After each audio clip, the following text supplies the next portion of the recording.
자, 창세기 22장 1절부터 14절까지의 말씀을 우리가 먼저 함께 교독하도록 하겠습니다. 그 일 후에 하나님이 아브라함을 시험하시려고 그를 부르시되 아브라함아 하시니 그가 이르되 내가 여기 있나이다. 여호와께서 이르시되 내 아들 내 사랑하는 독자 이삭을 데리고 모리아 땅으로 가서 내가 내게 일러준 한 산 거기서 그를 번제로 드리라. 아브라함이 아침에 일찍이 일어나 나귀의 안장을 지우고 두 종과 그의 아들 이삭을 데리고 번제에 쓸 나무를 쪼개어 가지고 떠나 하나님이 자기에게 일러주신 곳으로 가더니 제3일에 아브라함이 눈을 들어 그곳을 멀리 바라본지라. 이에 아브라함이 종들에게 이르되 너희는 나귀와 함께 여기서 기다리라. 내가 아이와 함께 저기 가서 예배하고 우리가 너희에게로 돌아오리라 하고 아브라함이 이에 번제나무를 가져다가 그의 아들 이삭에게 지우고 자기는 불과 칼을 손에 들고 두 사람이 동행하더니 이삭이 그 아버지 아브라함에게 말하여 이르되 내 아버지여 하니 그가 이르되 내 아들아 내가 여기 있노라. 이삭이 이르되 불과 나무는 있거니와 번제할 어린 양은 어디 있나이까? 아브라함이 이르되 내 아들아 번제할 어린 양은 하나님이 자기를 위하여 친히 준비하시리라 하고 두 사람이 함께 나아가서 하나님이 그에게 일러주신 곳에 이른지라. 이에 아브라함이 그곳에 제단을 쌓고 나무를 버려놓고 그의 아들 이삭을 결박하여 제단 나무 위에 놓고 손을 내밀어 칼을 잡고 그 아들을 잡으려 하니 여호와의 사자가 하늘에서부터 그를 불러 이르시되 아브라함아 아브라함아 하시는지라. 아브라함이 이르되 내가 여기 있나이다 하매 사자가 이르시되 그 아이에게 내 손을 대지 말라. 그에게 아무 일도 하지 말라. 내가 내 아들 내 독자까지도 내게 아끼지 아니하였으니 내가 이제야 내가 하나님을 경외하는 줄을 아노라. 아브라함이 눈을 들어 살펴본즉 한 숫양이 뒤에 있는데 뿔이 수풀에 걸려 있는지라. 아브라함이 가서 그 숫양을 가져다가 아들을 대신하여 번제로 드렸더라. 아브라함이 그 땅의 이름을 여호와 이레라 하였으므로 오늘날까지 사람들이 이르기를 여호와의 산에서 준비되리라 하더라. 아멘. 네, 우리 이 자리에 우리 귀한 어린이들이 많이 있는데요. 한번 제일 앞자리에 있는 어린이들에게 한번 물어볼까요? 엄마 아빠가 나를 정말로 사랑한다고 느낄 때가 언제예요? 한번 얘기해 볼래요? 엄마 아빠가 나를 정말 사랑하는구나 하고 느낄 때가 언제였어요? 놀러 갈 때요. 놀러 갈 때, 데리고 재밌는 데로 가서 놀아주실 때, 또 안아줄 때, 안아줄 때, 그리고 같이 잘 잘 때. 와, 그러니까 늘 이렇게 엄마 아빠가 우리 안아주시고 재밌는 데 데려가 주시고 맛있는 거 사주시고 그렇게 뭔가 우리를 위해서 행동할 때 우리는 사랑을 느끼잖아요. 그런데 오늘 성경 이야기는 조금 이상하고 솔직히 말하면 좀 무섭기도 한 이야기예요. 아버지가 아들을 산으로 데리고 가요. 그리고 거기서 이 아들을 묶어가지고 장작 위에다 올려놓고 칼로 그 아들을 찌르려고 하는 그런 장면이에요. 제가 우리 청소년들한테 한번 물어볼게요. 만약 여러분이 이 이삭이었다면 기분이 어땠을 것 같아요? 우리 청소년 우리 어떤 기분이었을 것 같아? 만약에 아버지가 나를 산으로 데려가셨는데 갑자기 나를 막 밧줄로 묶고 그리고 칼을 갑자기 들면 당황스러워. 당황 정도일까? 네. 충격을 받을 것 같다는데 그게 맞는 얘기죠. 사실 성경에서 가장 이해하기 어렵고 정말 충격적인 이야기가 오늘 우리가 읽은 아브라함이 이삭을 데리고 모리아 산으로 제사를 드리러 가는 이야기입니다. 그런데 이 이야기는 사실은 무서운 이야기 같지만 가장 놀라운 사랑의 이야기입니다. 어떻게 이 본문을 보다 보면 하나님이 이런 요구를 하실 수 있을까? 이해가 안 될 수 있습니다. 왜냐하면 하나님이 아브라함이 몇 살 때 이 아들을 주셨죠? 100살 때. 사라의 나이는 그때 몇 살이었나요? 90세. 정말 말도 안 되는 기적이었어요. 이렇게 기적적으로 이 아들을 주시고 갑자기 너무 아브라함이 이 이삭을 사랑하니까 하나님께서 나보다 이 이삭을 더 사랑하나? 네가 정말 나보다 이삭을 더 사랑하는지, 아니면 내가 너에게 선물로 준 이삭보다 나를 더 사랑하는지 내가 한번 시험해 보겠다, 그런 것인가? 많은 해석이 있고 오해도 많이 하는 이야기입니다. 그런데 하나님도 이해가 잘 안 되지만 아브라함은 또 어떻게 그럴 수가 있었을까? 자기 아들인데, 100세에 낳은 아들인데, 정말 눈에 넣어도 아프지 않았을 아들인데 이 아들을 바치라고 한다고 성경에 보니까 아브라함이 고민하거나 주저하는 흔적이 보이질 않아요. 그 다음날 아침에 일찍 일어나서 이 아들을 데리고 3일 길을 걸어서 제물로 바치려고 가고 있습니다. 어떻게 그럴 수가 있을까? 자, 이 이야기를 우리가 한 절 한 절 보면서 도대체 이 이야기를 통해서 하나님은 오늘 우리에게 어떤 믿음을 요구하시는지, 그리고 이 사건을 통해서 우리에게 정말 주시고자 하는 메시지가 무엇인지를 함께 살펴보려고 합니다. 자, 1절 보겠습니다. 1절 한번 같이 읽어볼까요? 시작. 그 일 후에 하나님이 아브라함을 시험하시려고 그를 부르시되 아브라함아 하시니 그가 이르되 내가 여기 있나이다. 자, 아브라함을 시험하시려고 부르신 분이 누구시라고요? 하나님. 근데 하나님은 어떤 하나님이십니까? 우리가 지금까지 창세기를 통해서 발견한 하나님은 전능하신 하나님, 전지전능하신 하나님. 그런 하나님이 아브라함의 마음을 모르셔서 시험하시려고 하신 걸까요? 정말 나보다 이삭을 더 사랑하나? 그거 알아보시고 싶으셔서? 여기서 시험이라는 단어에 대해서 우리가 한 가지 생각할 것이 있습니다. 우리가 한국말로 시험이라고 할 때 보통 두 가지 시험이 있어요. 첫 번째 시험은 우리가 그 시험 때문에 걸려 넘어지게 만들려는 사단의 시험이 있어요. 그걸 우리는 다른 말로 유혹이라고 합니다. temptation. 예수님께서 주기도문에서 가르쳐 주신 시험에 들지 말게 하옵시고 할 때 그 시험은 바로 이 유혹이에요. 뱀이 하와와 아담을 유혹해서 선악과를 따먹게 했던 것과 같은 그런 시험이 템테이션이죠. 이 시험에 걸려서는 안 되는 것이죠. 그런데 또 다른 시험이 있습니다. 이것은 우리가 반드시 거쳐야 되는 시험이죠. 어떤 시험이죠? 자격시험. 우리가 초등학교를 졸업하고 중학교를 갈 때, 지금은 시험이 없어졌습니다만 옛날에는 그때부터 시험을 쳤어요. 중학교 졸업하고 고등학교 갈 때도 시험을 쳤어요. 고등학교 졸업하고 대학교 갈 때도 시험을 쳤어요. 왜냐하면 대학교에 들어갈 준비가 되어 있는지 확인하기 위해서, 충분히 실력을 갖추고 있는지 확인하기 위해서. 그래서 우리가 그 시험을 통과하기 위해서 열심히 준비하고, 준비가 되면 그 시험이 기다려지는 것이죠. 빨리 시험 치고 대학에 가고 싶다.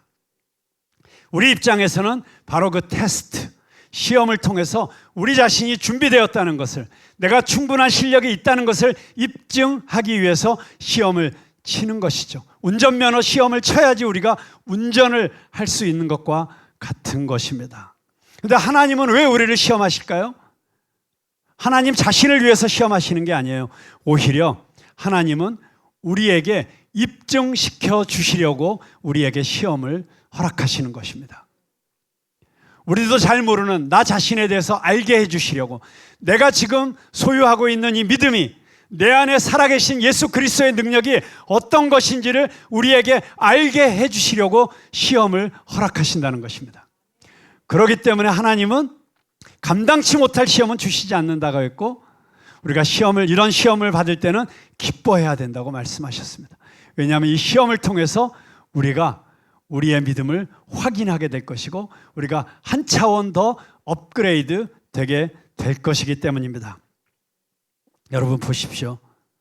아브라함이라는 어떻게 보면 인간적으로 되게 찌질한 인간이었어요. 자기의 아내를 누이라고 거짓말하고, 왜요? 두려워서, 겁쟁이, 그리고 똑같은 실수를 반복하고 거짓말도 하고, 이런 아브라함이 하나님의 말씀 때문에, 하나님의 부르심 때문에, 하나님의 약속 때문에 연단받고 훈련받아 여기까지 왔습니다.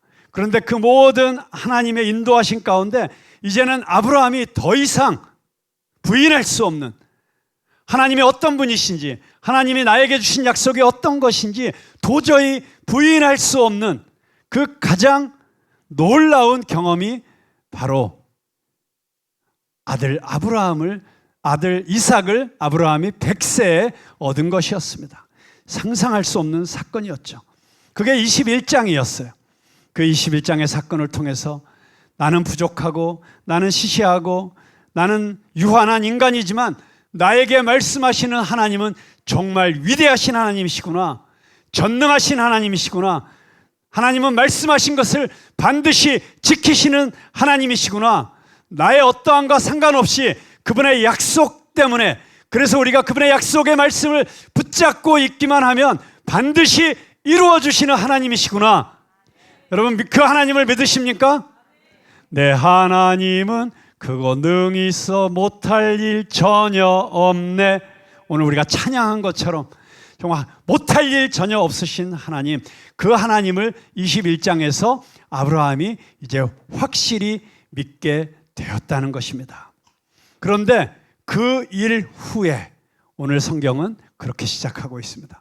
바로 그렇게 하나님을 믿게 된 후에 하나님께서 그 어떤 말로도 부인할 수 없는, 정말 하나님 살아계셔, 하나님은 위대하셔, 하나님은 전능하셔라고 고백할 수밖에 없는 이런 특별한 경험을 주신 후에 하나님께서 오히려 아브라함에게 찾아오셔서 말씀하십니다. 2절 같이 읽어보겠습니다. 2절 시작.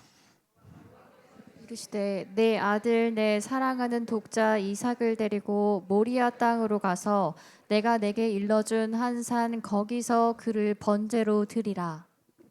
자, 여기 1절에서는 하나님께서 그렇게 말씀하셨는데 2절은 여호와라고 호칭이 바뀝니다. 그 하나님은 전능하신 하나님이지만 우주적인 하나님, 정말 보편적으로 이 온 세상을 다스리시는 하나님을 말할 때 하나님이라고 한다면 창세기에 보면 여호와라는 이름으로 등장하실 때는 보다 더 가까운 개인적인 친밀한 역사에 개입하시는 그런 하나님의 모습으로 나타나실 때 여호와라고 하시죠.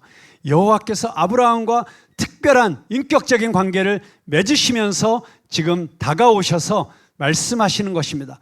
그런데 그렇게 다가오신 여호와께서 청천벽력 같은 뜻밖의 명령을 하시게 됩니다.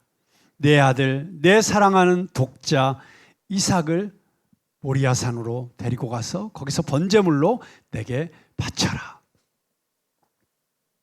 여러분, 이건 도저히 그냥 받아들이기가 어려운 말씀이죠. 그래서 유대인들이 성경을 풀어서 해석한 책이 있어요. 그 책에 보면 하나님께서 아브라함과 대화를 하시는 장면이 있어요. 근데 그 대화가 줄어서 이렇게 한 줄로 정리되었다는 거예요. 하나님께서 아브라함에게 내 아들을 내게 번제로 바쳐라. 아브라함이 깜짝 놀라면서 하나님, 제게는 아들이 둘이 있습니다. 어쩌면 그 짧은 순간에도 또 아브라함이 JQ가 발달했잖아요. 잔머리. 그래가지고 내 아들 둘이 있으니까 이스마엘을 바쳐도 되지 않을까? 저에게는 아들이 둘이 있습니다. 그랬더니 네 사랑하는 아들을 바쳐라. 하나님, 저 두 아들을 다 사랑합니다. 너의 독자를 바쳐라. 두 아들이 다 자기 어머니에게는 독자들입니다. 빠져나가려고 애를 쓰는 모습이 그 유대인 성경에는 그렇게 해설이 되어 있어요. 그랬더니 하나님께서 더 이상 도망가지 못하도록 이삭을 바쳐라. 여러분, 때로 우리가 신앙생활 하다 보면 하나님께서 이렇게 우리를 몰아가시는 걸 느낄 때가 있어요. 나는 부인하고 싶고 이것만은 아니고 싶고 하나님께서 설마 이것까지 나에게 요구하실까 싶은 것들을 하나님께서 나에게 말씀하실 때 도망가도 하나님이 더 이상 도망갈 수 없을 때까지 나를 밀어붙이시는 그런 경험을 하신 분들이 틀림없이 여기 있으실 것입니다. 하나님께서 더 이상 도망가지 못하게 이삭을 내게 바쳐라 말씀하시면서 장소까지 지정을 해 주십니다. 모리아산. 네, 여러분, 모리아산이라는 이 이름이 어떤 뜻을 가지고 있냐면 하나님이 보신다라고 하는 뜻이 있어요. 하나님이 미리 보신다. 하나님은 미리 보시는 하나님이십니다. 그 하나님이 미리 보시기 때문에 하나님은 미리 준비하고 계신다. 여러분, 제가 코로나 기간을 지나면서 하나님이 저에게 주신 제 인생의 캐치프레이즈가 있어요. 그게 뭔지 아시겠어요? 하나님은 다 계획이 있으셨구나. 지나고 보니까 하나님은 어떤 상황 속에서도 다 계획이 있으셨어요. 코로나가 이 땅을 덮쳤을 때도, 교회의 문을 닫고 예배를 드리지 못하게 되었을 때에도 하나님은 다 계획이 있으셨어요. 저는 지금도 하나님은 한국 교회를 향한 계획이 다 있으신 줄로 믿습니다. 하나님은 저와 여러분을 향한 계획이 다 있으신 줄로 믿습니다. 하나님은 미리 보시기 때문에 이미 준비하고 계시다라고 하는 뜻이 모리아 산이라는 이름의 뜻이에요. 거기서 번제를 드리라고 했습니다. 번제는 어떤 제사입니까? 우리가 어떤 죄를 지었을 때, 그래서 하나님 앞에 나아가지 못할 때 우리가 하나님 앞에 나아갈 수 있도록 소나 양이나 비둘기나 이런 짐승을 가져다가 그 머리에 손을 얹어요. 그리고 내가 범죄했던 그 모든 것들을 그 짐승에게 전가하는 것입니다. 그리고 그 짐승을 죽여서 각을 떠요. 반으로 갈라서. 그리고 장작 위에 올려놓고 하나도 남김없이 불태워 버림으로써 나의 죄도 남김없이 불태워졌다라고 하는 상징적인 제사가 번제였습니다. 그런데 지금 소나 양이 아닌 아들 이삭을 그렇게 죽여서 각을 떠서 불태우라고 하는 이런 말도 안 되는 명령을 받은 것이었습니다. 근데 3절에 보니까 그 말도 안 되는 명령을 받은 아브라함이 어떻게 행동하고 있습니까? 3절 같이 읽어보겠습니다. 시작. 아브라함이 아침에 일찍이 일어나 나귀의 안장을 지우고 두 종과 그의 아들 이삭을 데리고 번제에 쓸 나무를 쪼개어 가지고 떠나 하나님이 자기에게 일러주신 곳으로 가더니. 자, 우리는 아브라함이 이 명령을 받았을 때 아브라함이 너무 고민 많았겠다. 정말 잠을 못 잤겠구나. 번민했겠구나. 당연히 그렇게 생각하죠. 그래서 키엘케고르가 쓴 그 유명한 Fear and Trembling이라는 두려움과 전율이라는 노래는, 그 책에는 이 이삭이 어떤 고뇌를 했을까를 철학자의 상상력으로 기가 막히게 쓴 책이에요. 저는 그게 인간적으로 훨씬 더 맞는 해석 같아요. 그런데 오늘 성경에 보면 그게 아니에요. 아브라함이 아침에 일찍이 일어나 마치 기다린 사람처럼, 그리고 출발을 합니다. 장작을 쪼개가지고 나귀 위에다가 얹고 종 둘을 데리고. 여러분 한번 생각해 보세요. 아브라함이 만약에 이 명령을 받고 이건 말도 안 돼, 어떻게 하나님이 나한테 이러실 수가 있어, 그렇게 고민하고 어떻게 해서든지 이것만은 피하고 싶었다면 이렇게 하지 않았을 것 같아요. 아마 어쩌면 이삭은 집에다 놔두고 자기 혼자 갔을 거예요. 모리아산으로. 그리고 거기서 자기가 장작 위에 들어놓고 하나님, 저를 대신 불태워 주세요. 차라리 지금 하늘에서 불을 내려서 저를 죽이세요. 제가 죽는 게 낫지 차마 제 아들 이삭은 못 죽이겠습니다. 어쩌면 이게 일반적인 부모의 마음 아닐까요? 저도 어릴 때 우리 딸이 열병에 걸려가지고 막 열이 39도 40대가 돼갖고 숨도 잘 못 쉬고 막 고통스럽게 신음하는 걸 보면 옆에서 제가 저절로 이런 기도가 나오더라고요. 하나님, 저를 아프시게 해주고 제발 빨리 좀 낫게 해주세요. 여러분, 그게 부모의 마음이야. 알겠지? 엄마 아빠는 다 그렇게 생각하셔. 너희들이 아프면 차라리 내가 아프게 해주세요. 그게 엄마 아빠가 하시는 거야. 그런데 아브라함은 그렇게 하지 않았다는 거예요. 여러분, 얼마나 치밀하게 준비를 했던지 장작을 쪼개서 가자마자 불에 쉽게 태울 수 있도록 장작을 쪼개서 준비를 하고 종들을 데리고 갔어요. 그런데 종들을 데리고 가다가 모리아산이 보이는 지점에 이르러서는 종들 보고 너희는 여기 있어 하고 이삭만 데리고 갑니다. 왜 그랬을까요? 만약 종들을 데리고 갔으면 종들이 아브라함이 이 아들을 결박하고 제단 위에 올려놓는 순간, 아니 주인어른 왜 이러십니까? 미쳤습니까? 이건 신앙이 아닙니다. 이거는 지나친 거예요. 이거는 광신이에요. 이건 이단들이나 하는 짓이에요. 그러면서 막 아브라함을 뜯어 말렸을 수 있지 않겠습니까? 그러니까 아브라함이 종들은 너희들은 여기 있어라 하고 놔두고 갔다고 밖에 볼 수가 없습니다. 어떻게 이렇게 주저함 없이 아무리 하나님의 말씀이라고 해도 이렇게 순종할 수 있었을까요? 4절 같이 읽어보겠습니다. 4절 시작. 제3일에 아브라함이 눈을 들어 그곳을 멀리 바라본지라. 자, 제3일에 눈을 들어보니 모리아산에 거의 다다라서 이제 모리아산이 저 멀리 보이는 거예요.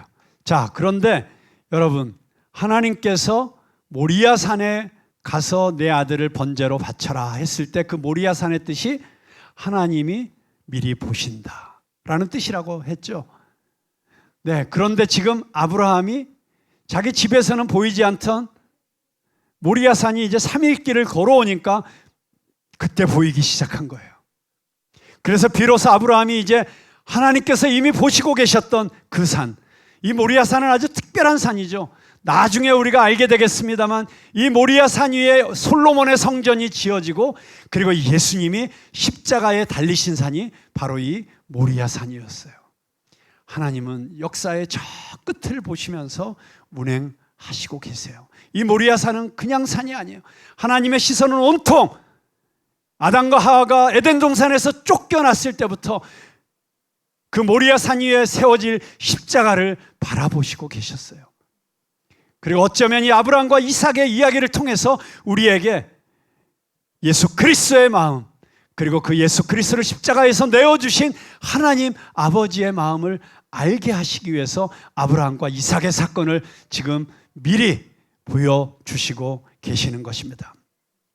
여러분, 여기서 중요한 것은 아브라함도 이제 눈을 들어 모리아산을 보고 있다는 것입니다. 비록 멀리서 보고 있지만 그도 하나님이 보고 계시는 그 산을 보고 있습니다.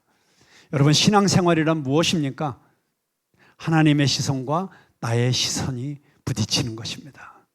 내 시선과 하나님의 시선이 하나가 되는 것입니다. 아니, 내가 그동안 세상에 머물러 있던 나의 시선을 눈을 들어 하나님을 바라보고 하나님이 바라보시는 것을 나도 바라보시는 것입니다.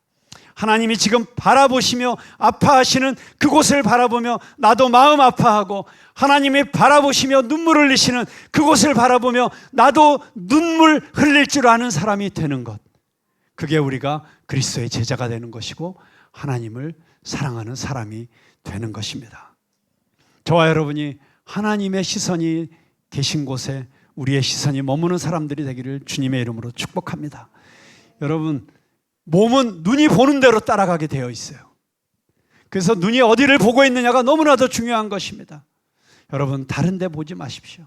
세상 보지 마십시오. 물질이 있는 곳, 권력이 있는 곳, 탐욕이 있는 곳, 그런 곳에서 시선을 돌려서 하나님이 기뻐하시는 곳을 바라보시는 저와 여러분 될 수 있기를 바랍니다. 자, 그런데 아브라함이 이제 5절에 보면 종들에게 이렇게 얘기를 해요. 이 이야기를 통해서 우리는 도대체 아브라함이 어떻게 이렇게 놀라운 순종의 사람, 믿음의 사람이 되었는지를 알 수 있습니다. 5절 같이 읽어보겠습니다. 시작. 이에 아브라함이 종들에게 이르되 너희는 나귀와 함께 여기서 기다리라. 내가 아이와 함께 저기 가서 예배하고 우리가 너희에게로 돌아오리라 하고. 자, 여기 보면 우리가 너희에게로 돌아오리라. 지금 아브라함이 뭐 하러 가는 거예요? 아들을 바치러 가는 거예요. 죽이러 가는 거예요. 불태우러 가는 거예요. 그러면 혼자 돌아올 수밖에 없잖아요. 그런데 아브라함은 종들에게 우리가 돌아오리라. 놀라운 고백을 하고 있습니다. 히브리서 11장 19절에는 그래서 이 아브라함의 마음을 이렇게 표현하고 있습니다. 그가 하나님이 능히 이삭을 죽은 자 가운데서 다시 살리실 줄로 생각한지라 비유컨대 그를 죽은 자 가운데서 도로 받은 것이니라. 아멘. 자, 아브라함은 이렇게 생각했어요. 이 이삭은 그냥 아들이 아니다. 이 이삭은 내가 육신적으로 낳았지만 그러나 이 약속은 하나님의 약속을 통해서 받은 아들이다. 하나님이 나에게 주신 약속, 너를 큰 민족을 이루게 하겠다. 이 이삭을 통해서 하늘의 별보다도 많은 그런 큰 민족을 이루게 하시겠다고 하신 그 모든 약속이 이 이삭 안에 있기 때문에 내가 비록 이 이삭을 죽이게 될지라도 하나님은 이 아들을 다시 살리실 것이고 아니면 죽지 아니할 길을 만들어 줄 수 있으실 것이고, 그래서 나는 하나님께서 내가 이해할 수 없더라도 순종하고 나아가면 나머지는 하나님께서 하실 것이다. 이게 아브라함의 생각이었던 것입니다. 여러분, 그런데 인간적인 머리로는 이해가 안 되는 사건이에요. 생각해 보세요. 내가 지금 죽이면, 그래서 불타 없어지면 아무리 하나님이라도 어떻게 없어진 이삭을 가지고 큰 민족을 이루어 주시겠다고 하는 약속을 지키실 수가 있는가? 근데 하나님은 틀림없이 불가능을 가능케 하시는 하나님이시라는 걸 이미 경험했잖아요. 그래서 순종하고 있어요. 그 하나님이 허투루 말하실 리가 없다. 나는 하나님께 절대적으로 순종해야 된다. 그런데 죽은 이삭을 통해서 어떻게 하나님이 이 약속을 이루신단 말인가? 해결이 안 돼요. 여러분, 우리가 신앙생활 하다 보면 우리 머리로 해결이 안 될 때가 있어요. 내 계산으로는 해결이 안 될 때가 있어요. 그런데 내 생각으로는 이해가 안 되지만, 그러나 주님께 맡깁니다. 주님께서 하실 것입니다. 주님께서는 능치 못할 일이 없으십니다 라고 순종하는 것이 믿음이라는 것을 아브라함은 지금 우리에게 보여주고 있는 것입니다. 그래서 지금 걸어가고 있는 것입니다. 아들과 함께. 자, 그런데 이 7절에 정말 기가 막힌 대화가 나옵니다. 기가 막힌 대화. 이삭이 걸어가다가 아버지에게 이렇게 묻습니다. 내 아버지요. 내 아버지요. My father. 그냥 아버지, 아빠 이것도 아니에요. 내 아버지요. 이 정말 너무나도 친밀한 부름 아니면 호칭 아닙니까? 그랬더니 또 아브라함도 그렇게 대답해요. 내 아들이요. 내가 여기 있노라. 정말 눈에 넣어도 아프지 않은 아들. 내가 차라리 대신 죽고 싶은 아들. 어쩌면 오늘이 이 아들의 마지막 날일 수도 있다는 그런 두려운 생각 가운데 걸어가면서도 아브라함은 아들과 대화를 하고 있습니다. 어쩌면 인간적인 생각으로는 차라리 이 아들이 아버지 하고 부를 때 대답 안 하는 편이 나을 수도 있었어요. 아들이 뭐라고 물었을 때 대답 안 하는 편이 나을 수도 있었어요. 차라리 정을 띄는 게 좋았을 수도 있었어요. 그런데 대화를 합니다. 이삭이 뭐라고 묻습니까? 불과 나무는 여기 있거니와 번제할 어린 양은 어디 있나이까? 여러분, 이 사실을 통해서 우리가 알 수 있는 게 뭐예요? 이삭은 이미 여러 번 제사를 경험했다. 알고 있는 거예요. 제사를 드리려면 불도 있어야 되고 나무도 있어야 되고 짐승을 각을 뜰 칼도 있어야 되고, 근데 다 있어. 그런데 어린 양만 없어요. 제사 드리려면 어린 양이 있어야 되는데 아버지, 양은 어디 있는 거죠? 여러분, 우리는 이 모습 속에서 이삭이 이미 아브라함이 여러 차례 하나님 앞에 제사 드리는 아브라함의 모습을 보았다라고 하는 사실을 알 수 있습니다. 이 믿음의 자리, 이 신앙의 자리, 하나님과 친밀한 교제하는 이 자리에 아들이 함께 있었다고 하는 것이 우리에게 주는 교훈이 무엇입니까? 바로 오늘 우리가 함께 하고 있는 것처럼 이렇게 부모의 신앙의 모습이 자녀 세대들에게 보여져야 한다는 것입니다. 계승되어져야 한다는 것입니다. 아버지가 예배드리는 모습, 어머니가 기도하는 모습, 엄마 아버지가 함께 찬양하는 모습, 그 모습을 바라보면서 우리 아이들의 심령 가운데 자연스럽게 믿음의 씨앗이 뿌려진다고 하는 것입니다. 우리 자라나는 우리 푸른나무교회 어린 귀한 자녀들이 엄마 아빠의 모습을 보면서 평생 잊지 못할 믿음의 유산을 받게 되기를 주님의 이름으로 축복합니다. 이 자리에 있는 아이들은 그래서 너무 축복된 아이들이에요. 엄마 아빠들과 함께 이렇게 예배드릴 수 있는 이 자리가 얼마나 복된 자리입니까? 부럽다. 나도 빨리 애 낳아서 저렇게 같이 예배드리고 싶다 하는 모든 싱글 형제 자매들에게 복이 있을지어다. 올해 안에 만나게 될지어다. 아멘한 사람들에게는 일어날지어다. 네. 자, 정말 이 아브라함의 모습 속에서 나는 그냥 순종하고 바치면 돼. 나머지는 하나님이 알아서 하실 거야. 이 믿음을 보게 됩니다. 그래서 9절에 보니까 결박하여 제단 나무 위에 놓고, 자, 이 모습 속에서 우리는 정말 기가 막힌 또 다른 모습을 보게 됩니다. 여러분, 지금 아브라함의 나이가 몇 살 정도 된지 아십니까? 많은 성경학자들이 보통 지금 이삭의 나이가 한 15살에서 25살 정도 되었을 거라고 생각하고 있습니다. 그러면 100살에 나왔으니까 아브라함의 나이도 115세에서 125세 정도 되었어요. 아무리 수명이 길었다고 할지라도 이미 노인이었습니다. 반면에 여기 아들 이삭은 15살에서 25살, 육체적으로 가장 강력한 힘을 자랑하는 나이였어요. 자, 여기 우리 15살 정도 된 우리 청소년부 학생들이 있는데, 아버지랑 씨름하면 누가 이겨요? 잘 모르겠어요? 네, 보통 아들이 이기죠. 그냥 아버지가 누가 아들 이기겠어요? 저주지 웬만하면. 그런데 어쩌면 이미 15살 넘어가면 그때부터 진짜 힘으로 아버지가 못 해볼 수도 있어요. 왜냐하면 요즘 청소년들이 옛날보다 체격도 더 커지고 힘도 아주 좋아져가지고 얼마나 강인한지 몰라요. 자, 그런 아들이 이삭이었어요. 근데 갑자기 늙은 아버지가 노망이 나셨는지 갑자기 제단을 쌓고 장작을 그 위에 올려놓더니 자기를 밧줄로 묶는 거예요. 아버지 왜 이러세요? 아무 말도 안 하고 칭칭 묶은 다음에 번쩍 들어가지고 제단 위에 올려놓습니다. 보통 아들 같았으면 우리 아버지가 지금 제정신이 아니구나, 그리고 벌떡 일어나가지고 막 달려서 도망갔을 수도 있어요. 밧줄 묶으려고 할 때 몸부림쳐서 못 묶게 막을 수도 있었어요. 그런데 이삭이 그러지 않았다는 거예요. 이삭이 조용히 순종하지 않았으면 절대로 이렇게 묶어서 장작 위에 올려놓을 수가 없어요.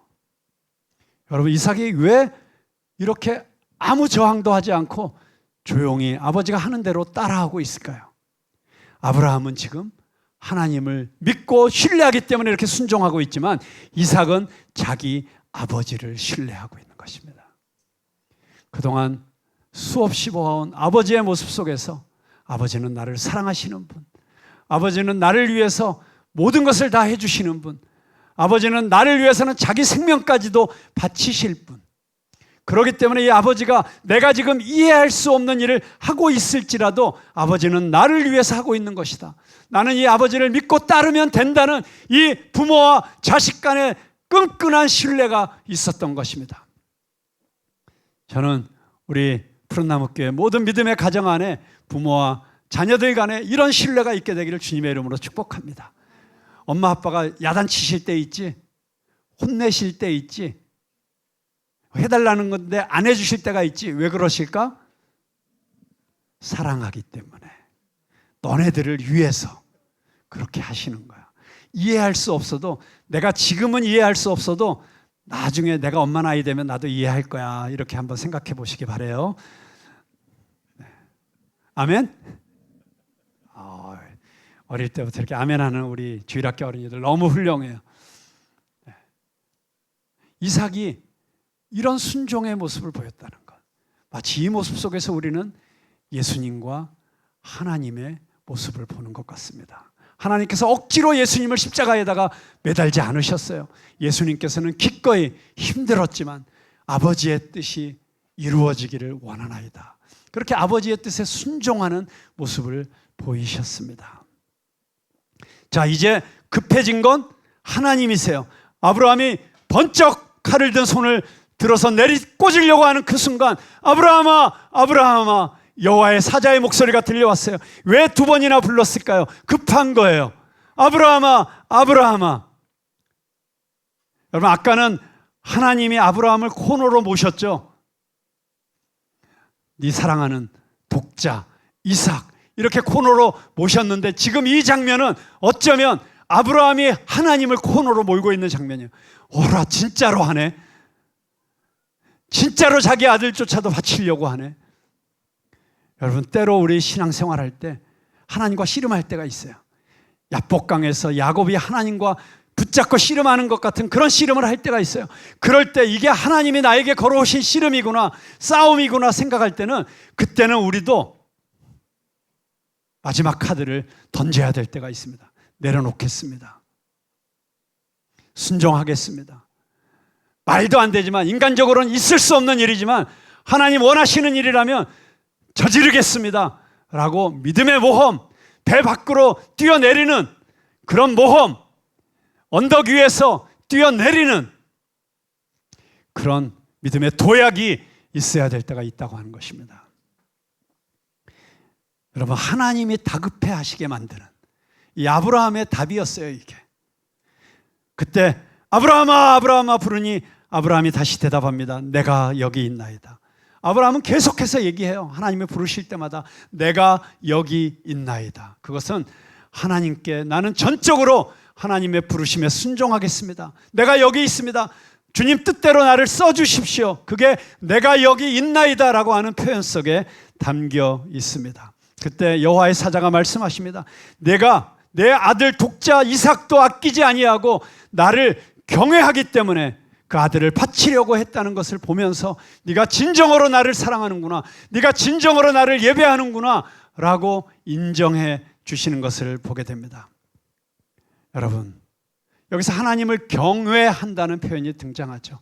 경외한다는 것은 두려움 가운데 존경하는 거예요. 그냥 존경이 아니라 정말 너무 큰 인물 앞에 서면 우리가 왠지 더 조심하게 되잖아요. 정말 하나님 앞에 조심스럽게 나아갈 수밖에 없는, 너무 크신 하나님이기 때문에, 하나님 마땅히 우리의 예배를 받으셔야 되는 하나님이기 때문에, 나의 베스트를 받으실 자격이 있으신 하나님이시기 때문에, 여러분, 예배라는 것이 무엇입니까? 예배는 우리의 최선을 드리는 것입니다. worship이라는 단어는 worth라는 단어에서 왔어요. 가치라고 하는 단어에서.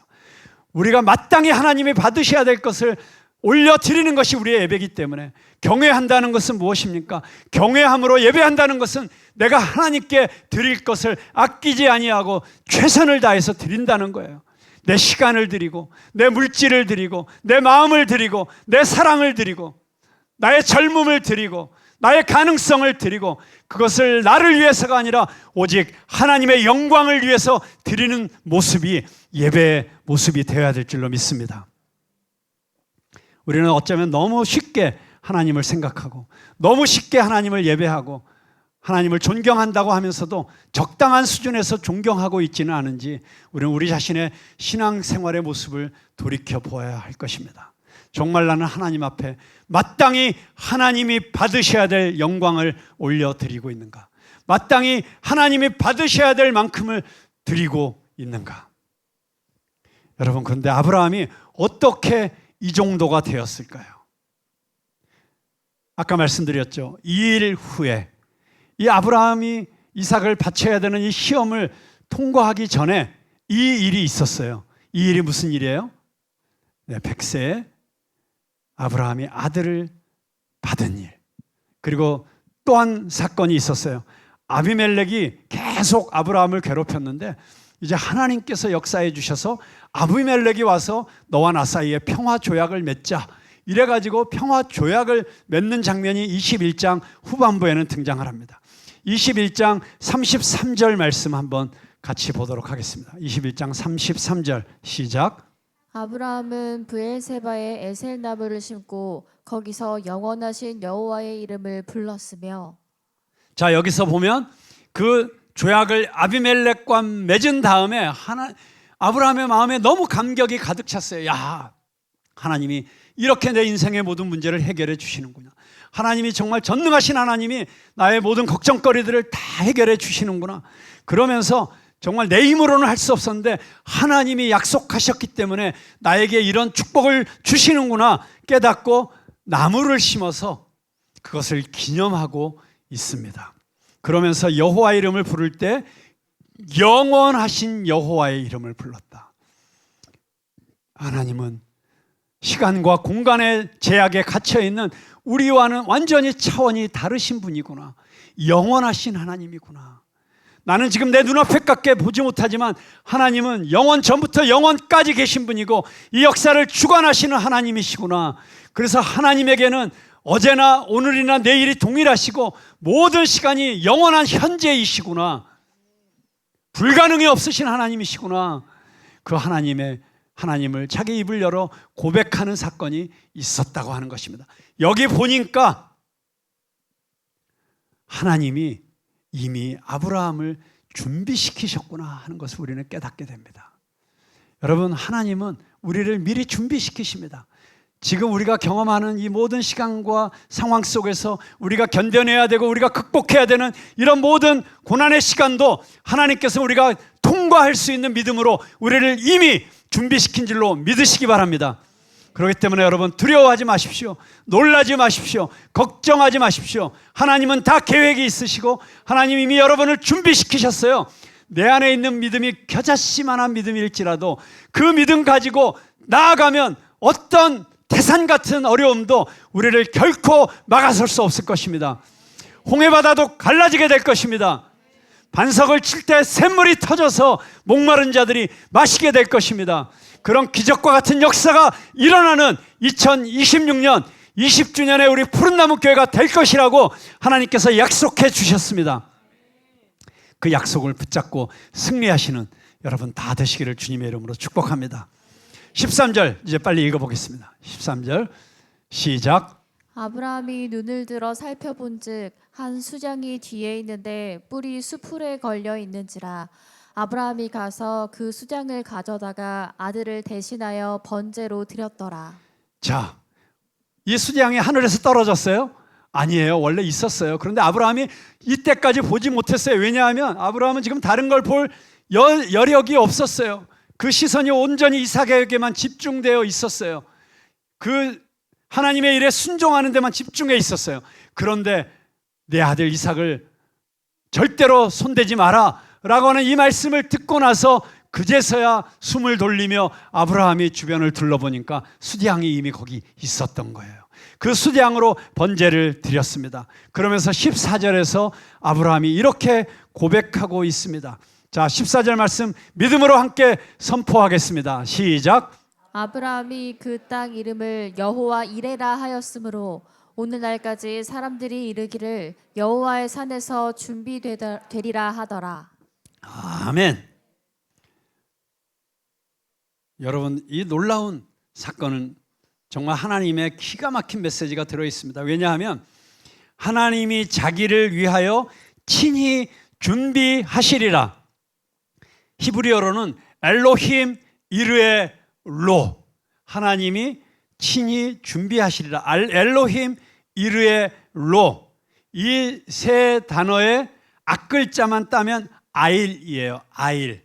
근데 아일이 히브리어로 숫양이에요. 숫양 자체가 하나님이 미리 준비하셨다는 뜻이에요. 여러분, 하나님은 이렇게 우리에게 감당할 시험만 주시고 아브라함을 이렇게 준비시키셨어요. 아브라함에게 이런 믿음을 주셨어요.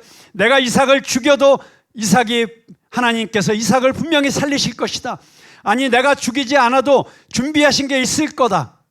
여러분, 이 자리에 계신 우리 부모님들, 우리가 어떻게 우리 자녀를 책임질 수 있습니까? 100세가 넘은 아브라함이 끝까지 이삭 책임질 수 있습니까? 그런데 이 사건을 통해서 아브라함은 이제 깨달았어요. 나는 하나님의 약속을 내가 깨트리려고 했지만 하나님께서 이 아들을 지켜주시겠다는 약속이구나. 그렇다면 내가 없어도 하나님이 내 아들을 지켜주시겠구나. 이 아들을 통해서 하나님께서 주시겠다고 한 약속을 이루시겠구나. 나는 그 약속에 동참하고 있는 것이구나. 여러분, 이거 얼마나 놀라운 일입니까? 내가 우리 자녀를 어떻게 책임집니까? 우리 아들을 군대 가면, 우리 아이 유학 가면 내가 어떻게 해볼 수 있습니까? 거기서 무슨 짓을 하는지, 누구를 만나고 있는지 어떻게 알 수 있습니까? 하나님께서 함께 가실 때만 우리 아들을 통해서, 우리 딸을 통해서 하나님께서 이루시겠다고 하는 그 놀라운 믿음의 가정의 축복을 우리에게 지켜주실 것이라고 저는 분명히 믿습니다. 우리의 다음 세대를 우리가 어떻게 책임질 것입니까? 우리가 아브라함처럼 이렇게 믿음으로 순종하는 삶을 살아갈 때 하나님께서 우리의 자녀들을, 우리의 가정을, 우리의 다음 세대들을 책임져 주실 줄로 믿습니다.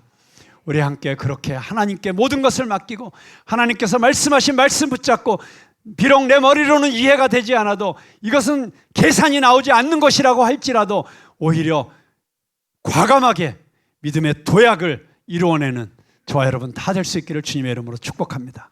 기도하겠습니다.